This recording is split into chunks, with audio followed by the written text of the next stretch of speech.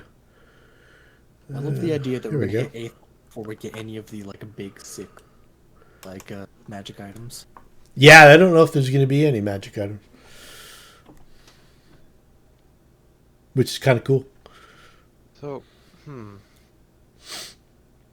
In all the Fritz Lieber stories, I can maybe on my fingers count how many magic items appeared. There was a blindfold of true seeing that Fafford had for one story, and there was a cloak of invisibility that Fafford had for one story, and he had to give them back. One was lent by Sheila of the Eyeless Face, and one was lent by Dingobble of the Seven Eyes. And that's, I think, maybe... I feel like I've met that guy.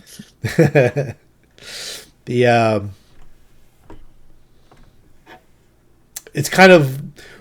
Whenever there's like a big magic item, it always turns into like a big caper. Everybody's trying to get their hands on it. It's almost more trouble to have it than it is to actually have it, which is fun in and of itself. But it takes the adventure in a completely different place. This is grown like into this just based on what we've done so far and what we've played. I wasn't planning on doing this initially. So it's kind of cool. And you guys have yourselves to thank. well, this way with the whip, I have a little bit of a reach, so it better explains being able to hit something in Yeah. the area. Yeah. Cool. Anybody else want to do anything before we call it a night? And then maybe want to pick a direction for... I have a lot of this stuff already... This is like... the Marsh District right now is basically my version of a sandbox. So at any point in time, you guys can go to the Swan Row Courthouse. You can go to the Gallow Fields. You can go to the Night Market. You can go to the warehouse. Go to the Reality Wrinkle. You can go to Finwick and Marrows. So... You don't really have to tell me ahead of time. But it might be good for you guys to come up with a plan. So we're all have like a jumping in point for next time. Sounds good. All right. You guys can talk about it over the next couple weeks. We can also plan how we made level 6. You can plan how level 6 is so close. so close you can almost taste it. Can I identify as level 6? You can see it. You can see it off in the mist. It's right there. It's maybe at the warehouse or maybe at the Swan Row Courthouse. It's so close you can almost feel it. We can't quite get there, and then you wake up at That's level funny. 5. I like it. Level 4, I lost the level. All right, guys. I'm going to call it a night. Good job. That was a fun game. It doesn't seem like we made a lot of progress, but I think we made a lot of progress. I saved some people. You saved a guy. We learned about a mechanic that's going to be probably prevalent over the next 6 months. You'll probably be sick of it by the time we get to where we're going. I just know from the other game, the haunts didn't work out very well for my character. So yeah, haunts are tough, and this is random question for no reason whatsoever. Do we have hero points? Just curious. Yes. have I been giving out hero points? I haven't been giving out hero points at all. Well, you get a hero point every time you level up. Yeah, So max 3. I know. have no idea if do I have them? I probably do. You should have 3 because I don't think we've ever spent any of them really. No, we The only haven't. time we ever spent one. Arthur spent 1 once. I think I spent one when I exploded Maria. Yeah, you might have. Like, generally, you've probably all got 3 in your pocket in case you need them. Yeah. And if you probably want to use one between now and level 6, you probably get another one right after that. Probably not bad. Once the adventure kicks in full gear, you're going to be using them. This is a grind, this adventure. So, and it's kind of a Frankenstein of a couple things, but the body is basically a Pathfinder adventure. So, it's not a Pathfinder adventure tailored to the low level of magic of Lankhmar. It's like a Pathfinder adventure. It's one that expects you to have All these resources that you don't have access to. Advance of intellect, and like rings protection, and exactly. I'm gonna try not to punish you guys for that kind of stuff. I'm trying to be fair about it, but it's not even. It's not like we're not having magic items and using automatic bonus progression. We just don't have magic items. Yeah, and that's the worst of both worlds. Yeah. Well, you get the odd scroll, the odd potion, the odd expendables thing, but it's not something that you can rely on. You have to kind of rely more on your character, which is kind of what I was going for. So I'm not going to punish you for the lack of resources that I've provided. And there will come a point where those things become more prevalent, but they're not. It won't be lasting. I'll have to take them away from you at some point. Which there's a way I can do it. I don't like doing that as a dungeon master. I don't like saying, okay, here's a +3 sword, and then the +3 sword is gone. I don't like doing that. The character feels cheated. The players like to, without giving anything away, though, there will be an aspect of that. You guys are mature enough to handle it. It's going to be easily explained by me. It's not going to be. It's going to be loans. We're going to have items loaned. No, you get a better vibe of it as the adventure goes on. So I'll leave it at that. Is it You got where your items need to make saves? And like, fireball! Oh, you failed your save. All your items have to make a save. Yeah. Oh, sorry, you lost. I would never do that. Hey, I thought that items that were being held didn't make saves. Yeah, What is this? yeah. I don't want to be like that. But at the same point in time, and we're talking like the adventure's got to progress to the point where you think that it's almost over, and then you realize this isn't over, and then things will flow freely for a little while. Then we're going to have our little interlude, and there'll be a reason why the things that had been flowing freely aren't quite as tangible as you think they are. So we'll leave it at that. We're going to get hit by a disjunction.